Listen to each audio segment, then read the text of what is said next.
बिस्मिल्लाहिर्रहमानिर्रहीम, अस्सलाम वालेकुम। लाइव डॉक्टर शाहिद मसूद के साथ मैं हूं सुमेरा सलीम। नाज़रीन, सुप्रीम कोर्ट के अक्सरियती जजेस ने मखसूस नशिस्तों के केस का तफसीली फैसला जारी कर दिया है।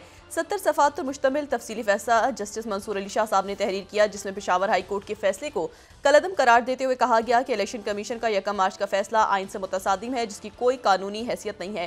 ताहम मखसूस नशिस्तों के हवाले से इलेक्शन कमीशन का भी अहम इजलास हुआ, जो कि बेनतीजा खत्म हो गया। ऑडियो लीक्स केस भी समाअत के लिए जल्द मुकर्रर किए जाने के इम्कानात हैं।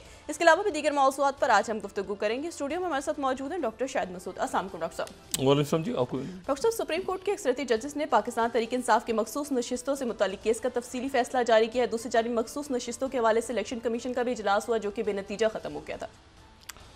देखिए, ये एक आईनी बहरान है जी। और इसको यकीनन जो है वो अदालतें खुद ही तय करेंगी और उन्हें तय करना चाहिए जज साहिबान को। अब यह है कि जो यहिया अफरीदी साहब हैं, उनका एक अलग नोट आया है। मैं मुख्तलिफ आज जो है वो माहिरीन कानून को सुन रहा था, लेकिन असल बात यह है कि क्या ये इलेक्शन जो है ये इस्तेकाम लेकर मुल्क में आया, नहीं आया। क्या ये इलेक्शन फ्री एंड फेयर हुआ या नहीं हुआ, और क्या प्री इलेक्शन और पोस्ट इलेक्शन बदतरीन इसमें मैनिपुलेशन हुई या नहीं हुई, ये आम सवाल है। और क्या वो जो इस फैसले में बात है कि अवाम को अपने वोटों का हक मिला या नहीं मिला अपनी राय देने का। फिर दूसरी बात जो है वो ये है कि इलेक्शन कमीशन का तो रोल जो है वो दरमियान में जो पहले नोट आया था और अभी भी कि भाई उनका तो है कि जो भी अदालत फैसला करे। देखें, जो कानून है ना, किसी भी मुल्क का कानून से ऊपर आइन होता है। मतलब ये जो हम लॉ पास हो गया, ये हो गया, कॉन्स्टिट्यूशन ऊपर है और फिर उसके नीचे कानून है।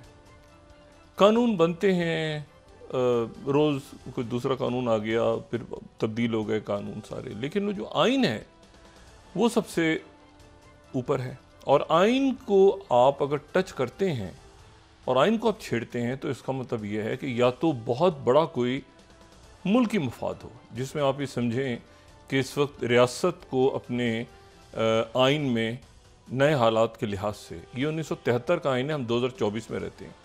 और ये बात मैं बहुत दफ़ा कह चुका हूँ कि इसमें इस कॉन्स्टिट्यूशन के अंदर बहुत यानी ऐसी कोई तरामीम या कोई इसमें बातें आई जिसके नतीजे में हम 1973 से निकल के 2024 में आ जाएं, जहाँ पर हमारी आबादी कुछ और है, जहाँ मसाइल कुछ और हैं, जहाँ पे इख्तियारात जो हैं वो क्या सूबे किस तरह से होने चाहिए, क्या फंक्शन।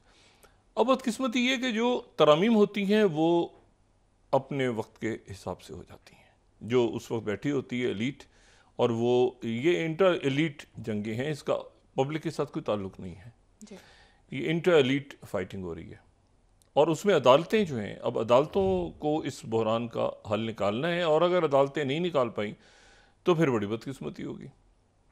तो अदालतें ही, और ये कोई दुनिया में अच्छा मैसेज भी नहीं जा रहा। और इसको, लेकिन इसमें अच्छा, मैं इसको इसलिए इस तरह से कहूँगा कि अब जो भी कुछ है वो बस हो जाएगा। इससे ज़्यादा ना हम बहरान बर्दाश्त करने के मुतामिल हो सकते हैं, और ना ही हालात ऐसे हैं पूरी दुनिया के कि ये जो है ना सिक्योरिटी क्राइसिस और सोशल अनरेस्ट और इतनी अनसर्टिनिटी पाकिस्तान में पहले ही मौजूद थी। और अब तो जो दुनिया में जो कुछ हो रहा है, यानी एक बहस चल पड़ी है इस वक्त कि क्या ये वो जो वर्ल्ड वॉर्स हुई हैं, 2 बड़ी जंगें, उनसे पहले जो छोटी जंगें शुरू हो गई थीं मुख्तलिफ रियासतों के दरमियान, और वो फिर कल्मिनेट हुई फर्स्ट वर्ल्ड वॉर में, और फिर फर्स्ट वर्ल्ड वॉर से मसाइल हल नहीं हुए तो फर्स्ट वर्ल्ड वॉर के दरमियान भी छोटी छोटी जंगें होती रहीं, मुल्क टूटते रहे, बनते रहे, सिस्टम गिर रहे हैं, और वो चूँकि अनफिनिश्ड थी, उसमें कोई यानी कोई फाते नहीं था, और मज़ीद बहरान पैदा कर गई फर्स्ट वर्ल्ड वॉर। तो वो फिर जाके उसके नतीजे में दूसरी जंग अज़ीम जो है वो कंटिन्यूटी है पहली जंग अज़ीम का। और क्या दूसरी जंग अज़ीम के बाद जो है वो सुकून हो गया? तो वो भी सुकून नहीं हुआ, ठीक है। और उसके बाद से लेके अब दुनिया एक ऐसी जगह खड़ी है जहाँ पे रियासतें अपने आप को बचा रही हैं, मुल्क अपने आप को बचा रहे हैं, क्योंकि मतलब ऐसा बहुत कम किसी मुल्क में मैं नहीं समझता कि ऐसा हो रहा है कि जो इस वक्त पाकिस्तान के अंदर मैन मेड क्राइसिस है, और ख़ास तौर पे उस वक्त के जबकि प्रॉपर इकॉनमी के चैलेंज हैं, सोशल अनरेस्ट है, सिक्योरिटी इंटरनल एक्सटर्नल, वही जो मैं बातें बार बार कहता रहता हूँ। तो ये तो इसमें अच्छी चीज़ ये है कि ये अब जो भी कुछ होगा वो मतलब उसके बाद मतलब एक कल्मिनेट कर गया ना, अब इससे और क्या होगा, ठीक है ना। और उस दिन जो जलसा नहीं हुआ लाहौर में तहरीक इंसाफ का, मुख्तलिफ लोगों की मुख्तलिफ आरा हैं। मेरा उस दिन सबसे बड़ा कंसर्न जो है वो ये था कि कोई लॉ एंड ऑर्डर का इशू ना पेश आ जाए।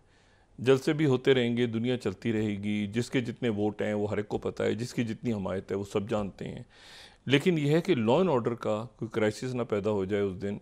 और जो है वो मतलब देखें ना, हालात तो देखें, यानी कल जो वाक़या पेश आया है जिसमें वो डिप्लोमेट्स को आगे जो है वो उनके एस्कॉर्ट कर रही थी पुलिस की गाड़ियाँ, तो उनके ऊपर फायरिंग हुई है और अफसोसनाक वाक़या। तो बड़े सिचुएशन बड़ी अच्छा। अब ये पूरे तो इसको तो देखते हैं कि अभी वो पिटिशन आएगी, वो जाएगी, क्या होता है कल, क्या होता है, कि आगे चलते हैं इसमें। असल बात ये है कि ये इलेक्शन या तो होना ही नहीं चाहिए था। अच्छा, ना होता तो भी एक बेचैनी थी लोगों में, हुआ तो उसके नतीजे में ये देखें, मैं इसमें ना तो कोई जजमेंट देने का मेरे पास कोई इख्तियार है ना कुछ, लेकिन क्या इससे अवाम की जो राय थी वो सामने आई प्रॉपर अंदाज में, या क्या हुआ उस दिन? या तो होता ही ना, या फिर हुआ था तो वो फिर लोग उससे मुतमईन होते। मतलब जो जीते हैं वो भी, जो हातिम ताई की कहानी, जिसने देखा वो भी रोया, जो नहीं देखा वो भी। तो बात यह है कि जो वो इसमें जो जीता है वो भी परेशान है, जो हारा है वो भी परेशान है। तो ये इस तरह से मुल्क नहीं चलते। तो ये है कि अब जो भी कुछ होगा वो सामने आए, और ये बुनियादी इश्यूज देखें इस वक्त, मतलब अब देखते हैं। मैं इसमें मज़ीद बात इसलिए नहीं करना चाहता कि ये बिल्कुल ये एक मैन मेड क्राइसिस है, और ये जो है ये कोई कुदरती आफात अल्लाह ताला महफूज रखे जो कुछ पूरी दुनिया में इस वक्त हो रहा है। और उसके साथ ही जो आज दूसरी खबर आई है वो DGISI lieutenant general Asim Malik साहब की जो है उन्होंने उनका ऐलान हुआ है और 30 तारीख से अपना ओहदा संभालेंगे। और बड़ी यानी आप समझें कि किस तरह से बात की जाए, यानी एक होता है ना वो फुल प्लेटर, इतना बड़ा प्लेटर नहीं होता प्रॉब्लम्स का, इश्यूज का, वो उनके सामने, रियासत के सामने है, और जाहिर है वो प्रीमियर इंटेलिजेंस एजेंसी के चीफ हैं। तो उसमें अब पॉलिटिकल टर्मोइल, सिक्योरिटी थ्रेट्स, इन जो दुनिया भर के मामला, जो सूरत हाल आगे पीछे दाएं बाएं, तो उसमें तो मतलब मुबारकबाद भी हम दे सकते हैं, लेकिन उससे ज़्यादा जो है वो ये है कि मुकम्मल उनकी कामयाबी के लिए दुआ इसलिए कि वो अगर इन बहरानों से, जाहिर है कि बहुत चैलेंजिंग, बहुत ही चैलेंजिंग, मुझे नहीं याद आता कि इससे पहले जो है इस तरह की कोई सूरत हाल पूरी दुनिया में डेवलप हुई हो जो कि इस वक्त है। यानी वो बाहर के वाक़याती बहुत हैं, तो अंदर का टर्मोइल तो एक मैन मेड। तो ये है कि उन दुआ है कि अल्लाह ताला उन्हें जो है वो जो अच्छे फ़ैसले वो करें और उस पर अमल दरामद हो और मुल्क इन बहरानों से निकले। और यानी मैंने आपसे कहा ना कि बहुत बड़ा, बहुत बहुत इश्यूज़ हैं, बहुत इश्यूज़ हैं। और उसमें जो है वो अभी पिछले 24 घंटों में देखें, जो एक तो ये है कि AKD को मुबारक हो।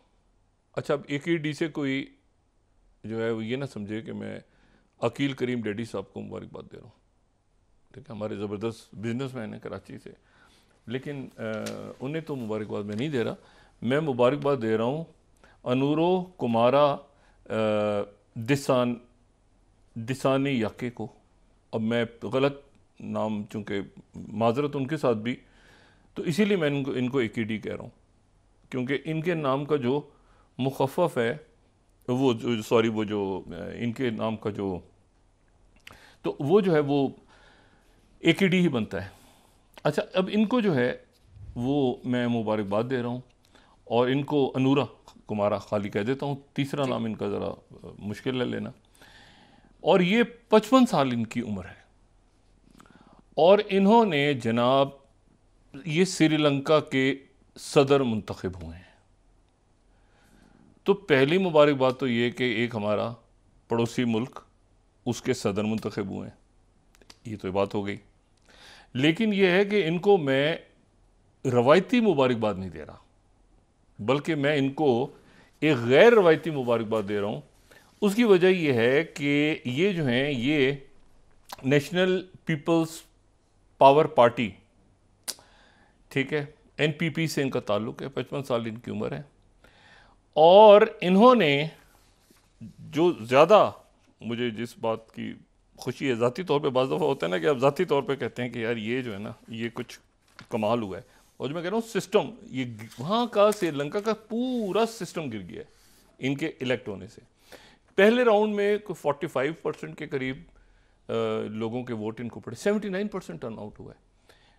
श्रीलंका में आप दो लोग देखें कैसे निकलते हैं, वोट डालते हैं, पूरा उनको यकीन है। अच्छा, मुकाबला मैं खुश किस बात पे हूँ कि इन्होंने वहाँ का सिस्टम ख़त्म कर दिया, क्योंकि वहाँ जितनी एलीट थी, ठीक है, हर मुल्क में बदमाशियाँ होती है ना, तो वहाँ पे जितनी एलीट थी वो सारी की सारी इनके मद्दे मुकाबले खड़ी थी। और सलाम है श्रीलंका के लोगों को, इस बंदे ने जो है ये कहा कि मैं जो हूँ वो, इसने नारा लगाया कि ये जो करप्ट ख़ानदान इस मुल्क पे हुक्मरानी कर रहे हैं और जिनके पास बहुत पैसा है, बहुत पैसा, वो सारे एक तरफ हो गए। और इनका नारा जो था वो था कि मैं करप्शन को पकड़ूंगा और मैं करप्ट ख़ानदानों की मोनोपोली ख़त्म करूंगा। और जनाब इन्होंने जो है वो सबसे बड़ा, अगर किसी को इन्होंने आप समझें कि धो दिया किसी शख्सियत को, तो वो है राजा पक्सा, नमल राजा पक्सा। राजा पक्सा फैमिली जो है उसके इन्होंने पूरी की पूरी फैमिली, पूरा का पूरा ख़ानदान जो 1972 से वहाँ पे हुकूमत में है, बल्कि 1970 से ही है, ठीक है, अच्छा। और यानी ये जो महिंद्रा जो कि वज़ीर आज़म उनके रहे हैं, उनके ही बेटे। और राजा पक्सा ख़ानदान जो है ना, उसमें अगर हम देखेंगे 5वीं स्लाइड, उसमें जनाब एक भाई सदर है, दूसरा भाई 2 दफ़ा वज़ीर आज़म बन रहा है, तीसरा जो है वो बच्चा जो है वज़ीर बन रहा है, वो जनाब चीफ़ ऑफ स्टाफ बन रहा है वज़ीर आज़म का, चौथा जो है ये नमल भी, ये भी वज़ीर बने हुए थे, एक MP है, एक साहबजादी है प्रीति, वो कोई पता नहीं उनके हस्बैंड कौन सा जनरल लगे हुए हैं लॉ, ये जनाब। अच्छा, ये वो हैं जो ये जो गोताबाया उनके भाई राजा पक्सा, यानी एक भाई सदर है, एक भाई वज़ीर आज़म है, एक बच्चा कुछ है, एक बच्चा कुछ, पूरा ख़ानदान। इन्होंने जनाब वहाँ पर ये वही है जो श्रीलंका को डिफ़ॉल्ट तक ले गए थे और जो वहाँ से फ़रार हुए थे श्रीलंका से, और वहाँ से फ़रार होने के बाद वापस आ गए, इलेक्शन में बच्चे को उतार दिया आगे, ठीक है। तो वहाँ पर दूसरा राउंड जो हुआ उसमें 57% वोट लेके, कि 50% ज़रूरी होते हैं वोट लेना, तो ये जनाब इन्होंने ख़ानदानों को दो दिया, ठीक है। और श्रीलंका के लोगों ने साबित किया कि जनाब ये, और ये मैं आपको बताऊं, ये राजा पक्सा फैमिली जो है, अगर मैं आपको सिर्फ 2015 का दिखा दूं ना, ये तो कम, ये 2015 का कोलंबो टेलीग्राफ, ये 15 मई 2015 5th स्लाइड, उस वक्त ये 18 बिलियन डॉलर्स इनके एक जगह ही ले गए थे। 18 बिलियन जो है डॉलर एक जगह इनकी फैमिली ले गई थी, ठीक है। उस वक्त दरमियान में जो फॉरेन मिनिस्टर आए थे उन्होंने दुनिया से गुजारिश की थी कि पैसा इनका जो है लूटी हुई दौलत वापस की जाए, तो पता चला एक खलीजी रियासत में 2 बिलियन पड़े हैं, कहीं 8 बिलियन पड़े हैं, कहीं। तो आप ज़रा अंदाज़ा लगाएं कि श्रीलंका, ये सिर्फ एक ख़ानदान है एलीट का, एक एलीट है, ठीक है, एलीट का एक, यानी बच्चे उनके वो है। तो ये टोटल जो इनकी, मैंने पूछा कि यार ये तो 18 बिलियन तो है उसका, तो उन्होंने कहा 18 बिलियन नहीं, अब जो ये भागे यहाँ से जो 2022 में, तो उस वक्त जो है वो इनकी जो दौलत है दुनिया के मुख्तलिफ बैंकों में, श्रीलंका आपको पता नहीं डिफ़ॉल्ट और ये सारे इश्यूज और IMF के साथ ही कंटिन्यू करने जा रहे हैं AKD जो है।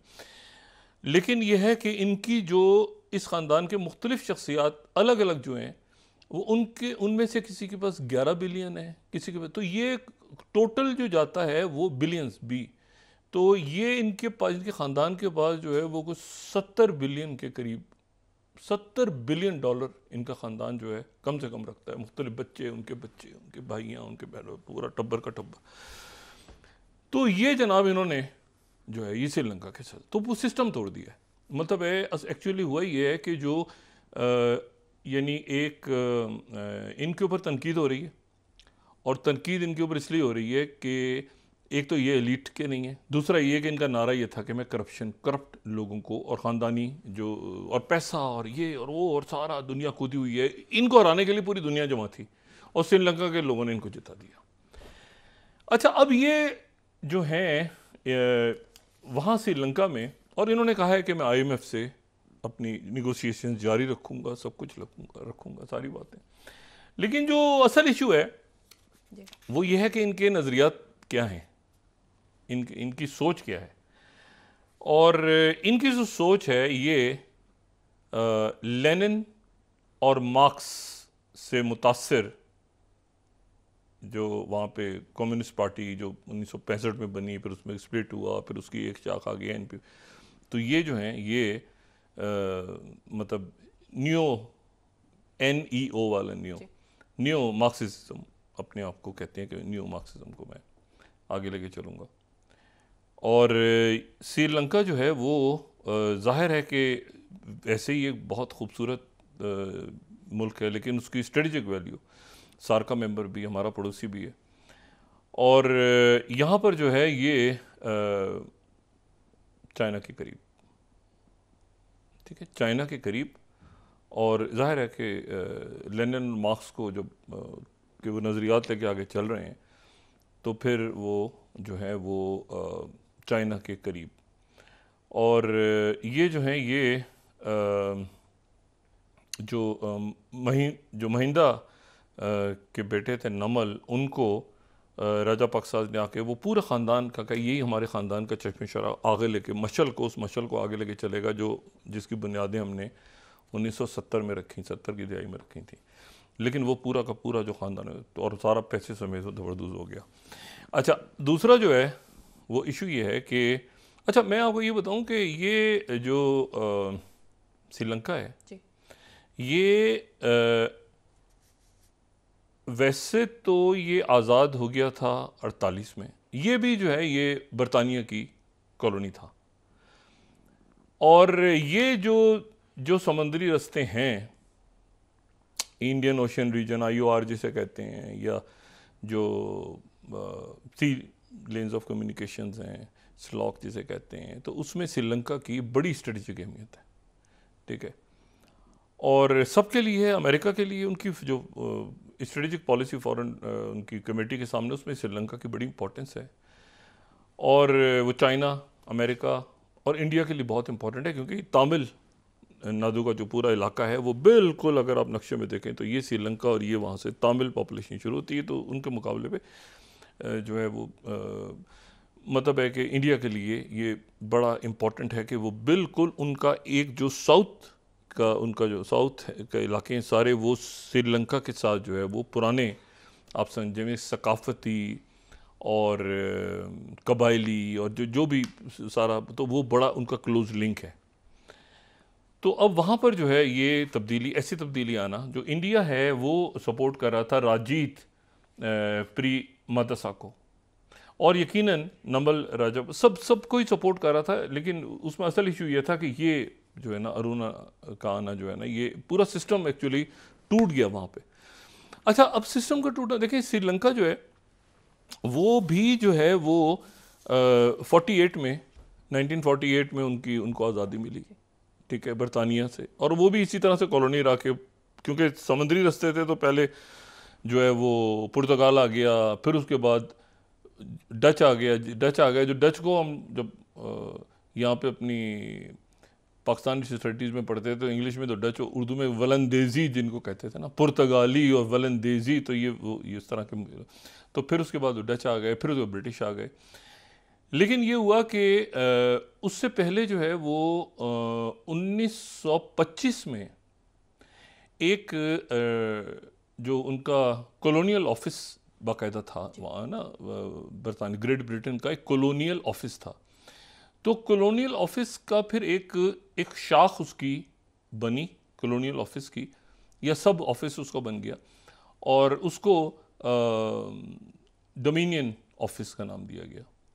अच्छा, डोमिनियन ऑफिस का नाम उसको दिया गया क्योंकि उसमें ये हुआ कि मुख्तलिफ मुल्क आज़ाद हो रहे हैं, ठीक है ना, लेकिन वो आज़ाद इस तरह से हो रहे हैं कि वो मतलब है कि बरतानवी एम्पायर के वो डोमिनियंस रहेंगे। तो ये अगर हम फर्स्ट मैप दिखा सकें, 1925 में ये बेल्फोर, एल्फ्रेड बेल्फोर ने ये जो है ये करवाया। अच्छा, ये वही एल्फ्रेड बेल्फोर हैं, वही एल्फ्रेड बेल्फोर हैं जिन्होंने 1917 में बेल्फोर का वो जिसके नतीजे में इसराइल पैदा हुआ, ये वही एल्फ्रेड बेल्फोर हैं।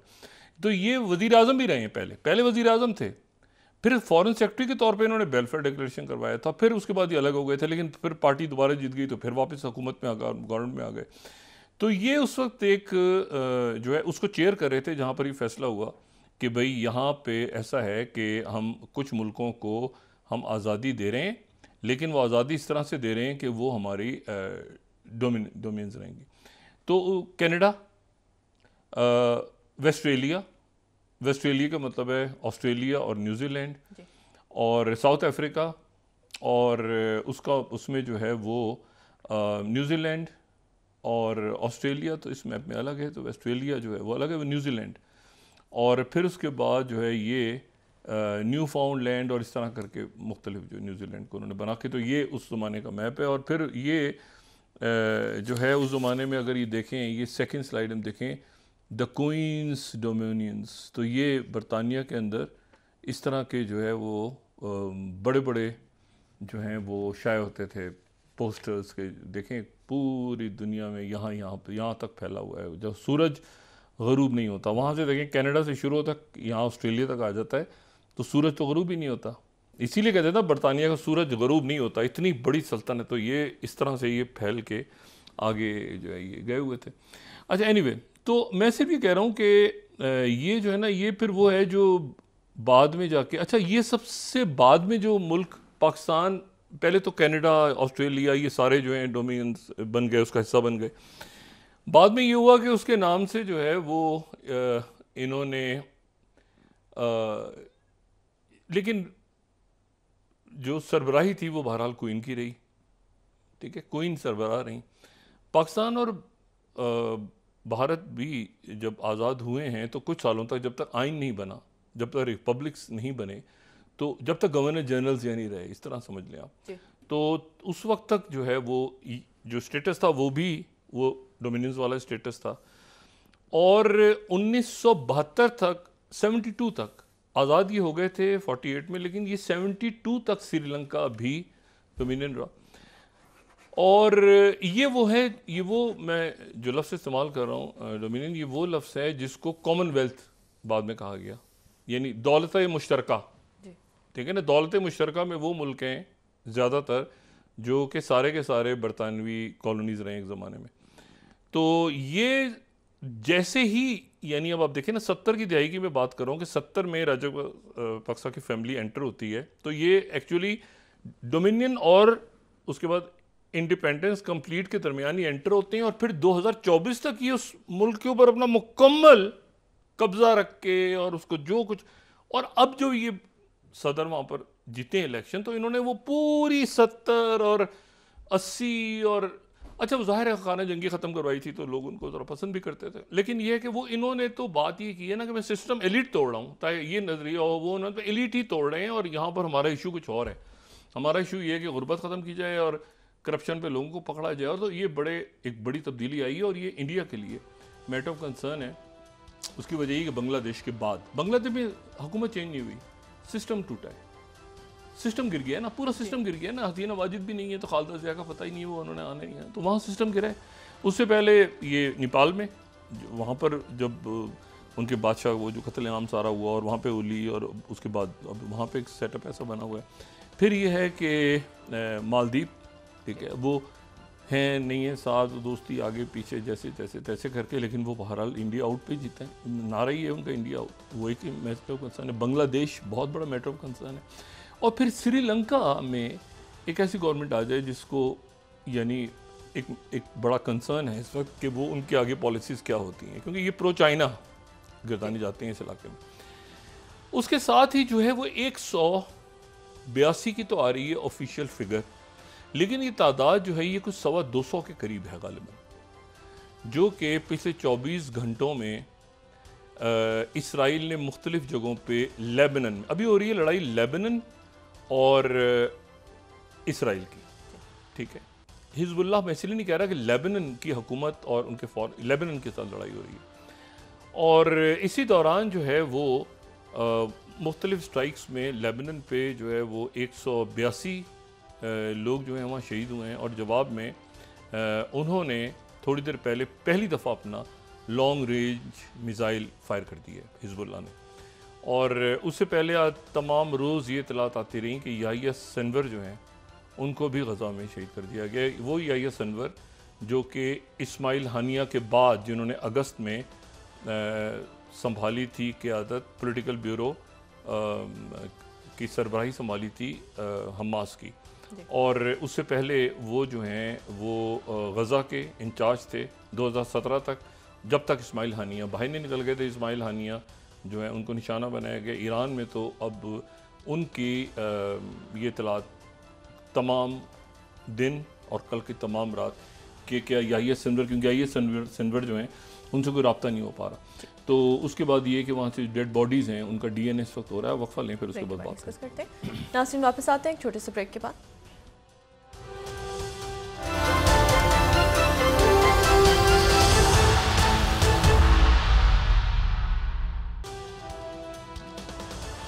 वेलकम बैक नाज़रीन। डॉक्टर साहब, ये तमाम रोज़ जो फैसले आ रहे हैं इससे बहरान मज़ीद बढ़ गए हैं या बढ़ेंगे आने वाले दिनों में? नहीं, बहरान बढ़ेंगे भी, और उसके बाद यकीनन किसी न किसी जगह जाके तो ये इन्होंने ठहरना है। क्योंकि मैं आपसे देखें, आज ईरान की तरफ से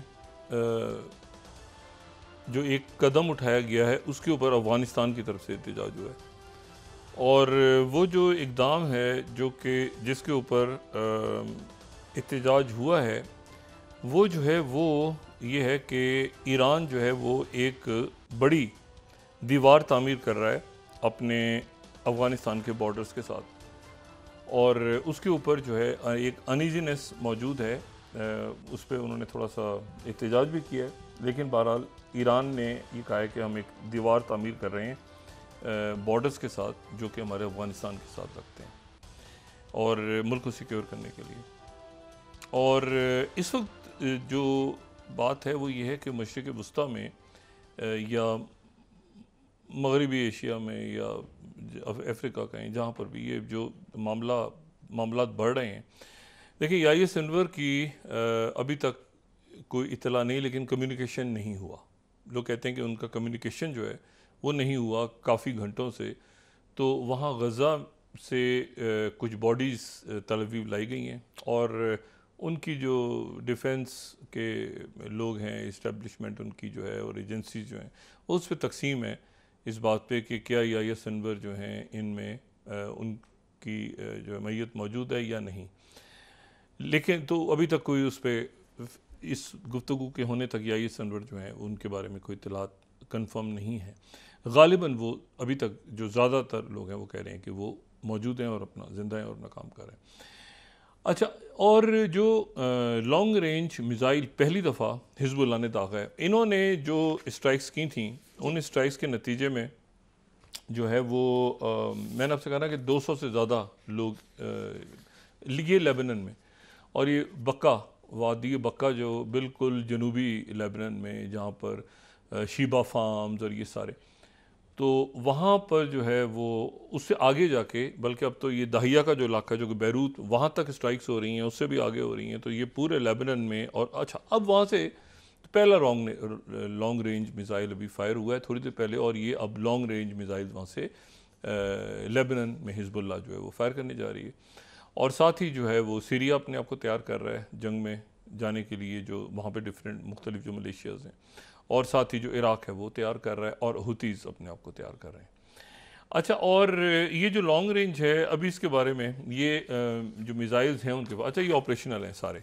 इनका कहना ये था कि वो जो लॉन्चर्स हैं उनको हमने तबाह कर दिए, लेकिन वहाँ से अब जो ये अभी थोड़ी देर में इतना मिलेगी, मैं बस अभी स्टार्ट होने लगा था, तो ये कि लॉन्ग रेंज मिसाइल्स जो हैं वो वहाँ से फायर हुए हैं। तो अब उनके पास लॉन्ग रेंज जो है वो, अगर हम इसमें देखें मैप में, तो उनके पास वो लॉन्ग रेंज है जो कि पूरा इसराइल की जो स्कर्ड 400 किलोमीटर तक तो पूरे इसराइल को लेते हैं और रेंज में आता है। फिर उसके बाद फजर 5, खैबर 1, जिलजाल 2, फतेह 110, ठीक है ना, तो 275 किलोमीटर की रेंज है।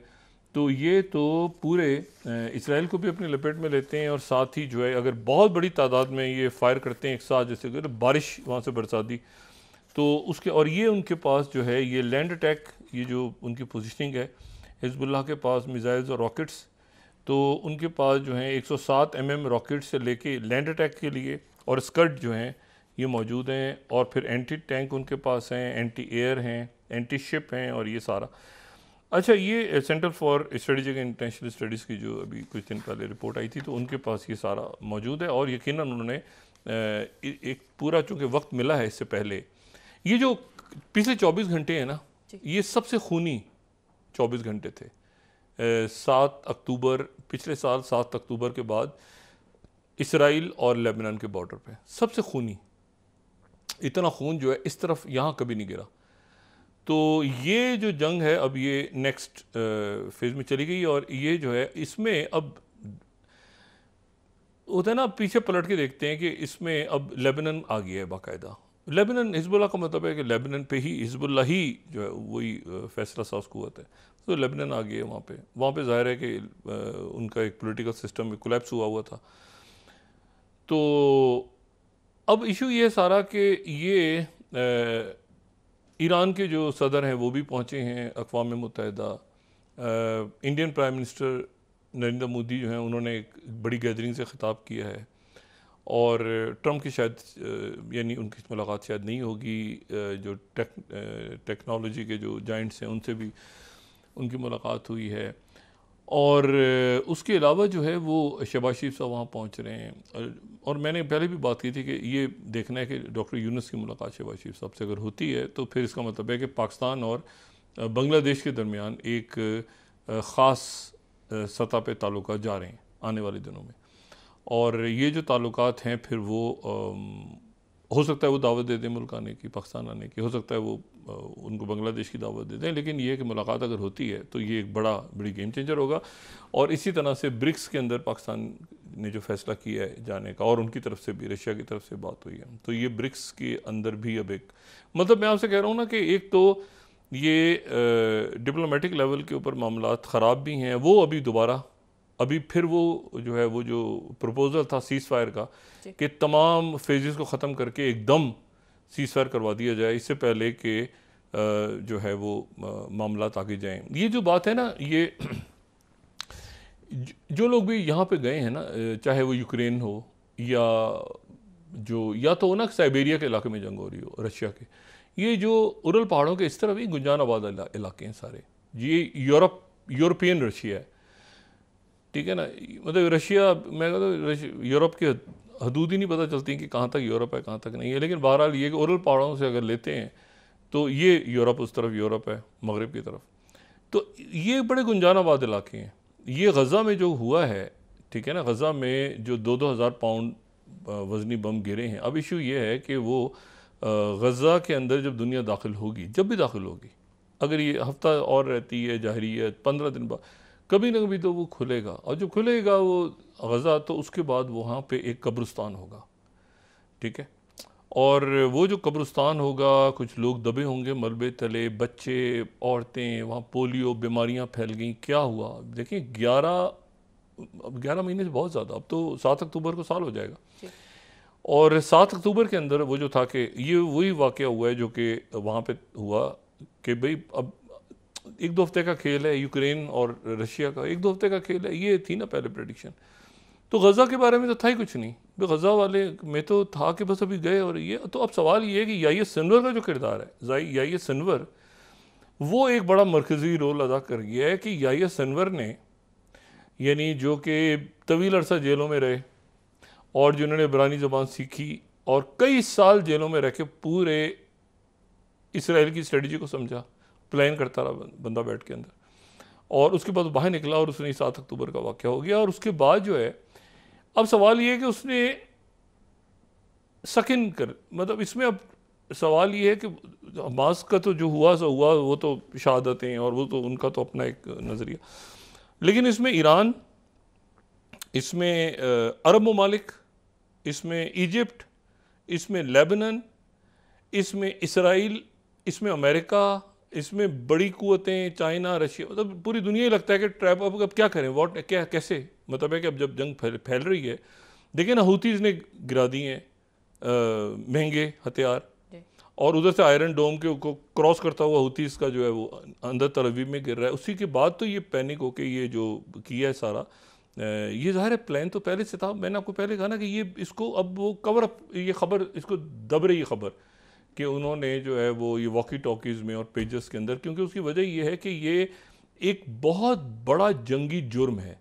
ये वैसे ही है कि बच्चों के लिए खिलौने फेंकते थे एक ज़माने में, और बच्चे आए खिलौना उठाने के लिए और उसके चिथड़े उड़ गए।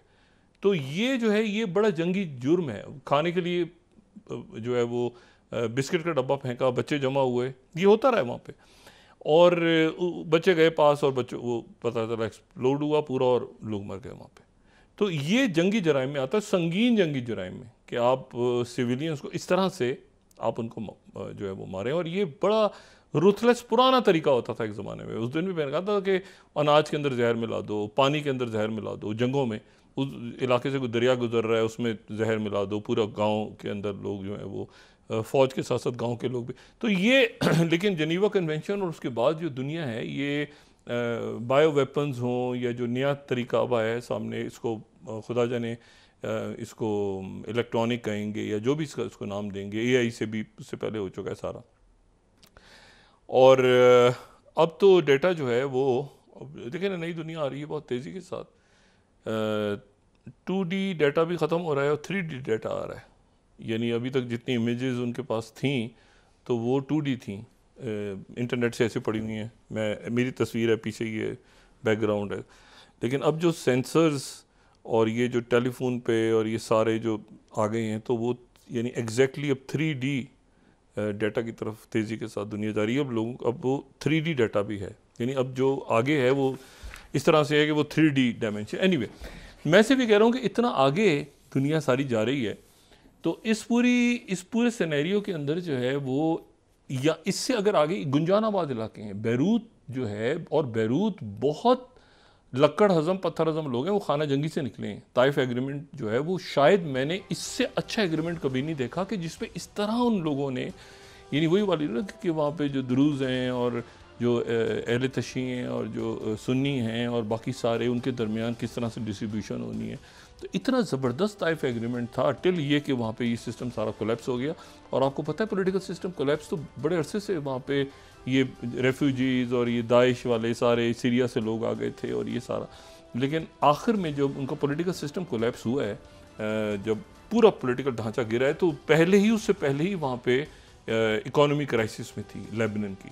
फिर उसके बाद एक ब्लास्ट हो गया था बहुत बड़ा उनकी उस पोर्ट पे, लेकिन उससे पहले आपको पता है जो असल पॉलिटिकल सिस्टम किस बात पे कोलैप्स हुआ था? लोग डिमॉन्स्ट्रेशंस कर रहे थे, एक दिन उनकी मत मारी गई, उन्होंने वो टैक्स लगाते एक दिन उन्होंने व्हाट्सएप पे टैक्स लगा दिया। वो व्हाट्सएप पे टैक्स लगाया कि व्हाट्सएप कॉल पे टैक्स है, वो पूरा सेटअप ही गिर गया। उस दिन से लेकर आज तक पॉलिटिकल ढांचा नहीं खड़ा हो सका दोबारा। वो वज़ीर आज़म एक आता है, रिज़ाइन करता है, दूसरा वो लोग नहीं।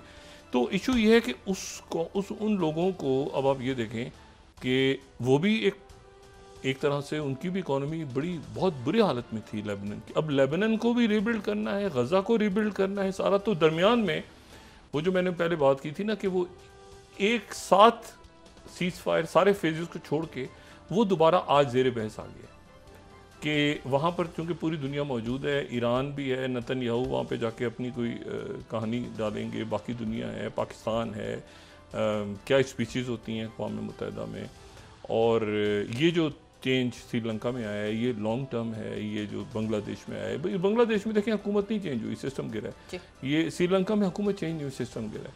जो वहाँ पर जब ये रॉयल फैमिली के साथ जो इश्यूज़ हुए थे इसमें नेपाल में, तो गवर्नमेंट चेंज नहीं हुई थी, सिस्टम गिर गया था। तो ये सिस्टम्स गिर रहे हैं, जो मैं बात कर रहा हूँ ना, ये सिस्टम्स पूरे पॉलिटिकल ढांचे ही गिर रहे हैं। आगे क्या होगा, कैसे कौन आएगा, कैसे संभालेगा चीज़ों को, तो पाकिस्तान में भी सिस्टम जो है वो कुछ लरज रहा है इस वक्त। लेकिन ये है कि उसके लरजने से मुझे यकीन है कि कोई ना कोई अच्छा ही, क्योंकि इस तरह चल नहीं पा रहा ना, इस तरह चल नहीं पा रहा। जज साहिबान हैं, अदालतें हैं, फिर वो एक फैसला, दूसरा फैसला, तीसरा फैसला। तो मेरा ख्याल है जो भी कुछ होना है, इसमें सबसे इम्पॉर्टेंट चीज़ जो है ना, पहले 24-48 घंटों में खबर मेरे लिए सारे इशू से हटके सिर्फ एक थी, IPPs के अंदर मुलविस लोगों के नाम सामने लाए। तो मेरी सिर्फ नज़र उधर है कि वो जो जिन्होंने बिजली नहीं बनाई और पैसा खा गए, तो उनके नाम कब सामने आते हैं। और यहाँ पर भी तो एलीट जो है वो देखें ना, श्रीलंका में और इन जगहों पे सारे, तो मतलब है कि पाकिस्तान भी बहुत इश्यूज़ हैं, बहुत प्रॉब्लम्स हैं, लेकिन हम इंशाल्लाह इनसे निकलेंगे और निकल जाएंगे इंशाल्लाह जल्दी, उम्मीद करते हैं। बहुत शुक्रिया डॉक्टर साहब। नाज़रीन, इसके साथ ही आज का प्रोग्राम अपने अख्ताम को पहुंचा। मुझे सुमेरा सलीम को इजाज़त दीजिए, अल्लाह ने के बाद। जी डॉक्टर साहब। अपना दोस्तों, रिश्तेदारों, गिरदो नवाह के लोगों का सब ख्याल रखिएगा। अल्लाह हाफ़िज़।